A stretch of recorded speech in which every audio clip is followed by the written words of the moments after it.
యేసుక్రీస్తు నామంలో బెతస్తా విడుదల పరిచయాల తరపున మీకు ప్రేమపూర్వకమైన వందనాలు. ఈ దిన వాక్య ధ్యానము.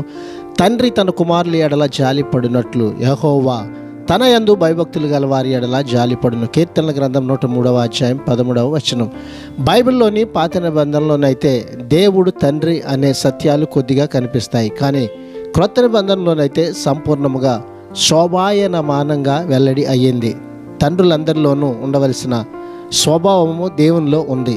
దేవుడు దయామయుడు, సానుభూతిపరుడు. తన పిల్లల యొక్క క్షేమాన్నే అన్నిటికంటే ముఖ్యంగా వాంఛిస్తాడు.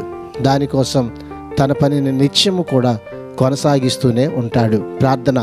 మహాపరిశుద్ధుడా, మహోన్నతుడా, జీవాధిపతి, మా మంచి యేసయ్య, నీ మహాకృపను బట్టి ప్రేమించి మరొక నూతన దినాన్ని మాకు ఇచ్చినందుకు నీకు వందనాలు, స్తోత్రాలు చెల్లిస్తూ నీ అందు భయభక్తులు కలిగినటువంటి మా జీవితాలలో ప్రభువా, మా ఎడల జాలి చూపుచున్నటువంటి మంచి దేవుడివై నువ్వు మాకున్నందుకు నీకు వందనాలు, స్తోత్రాలు చెల్లిస్తూ ఇదిగో ప్రభువా, ఈ దినాన ఈ నీ ప్రజలందరినీ కూడా నీ సన్నిధి చేత నింపి బలపరిచి దీవించి ఆశీర్వదించమని యేసు పరిశుద్ధ నామములో ప్రార్థించి అడిగి వేడుకుంటున్నాము తండ్రి.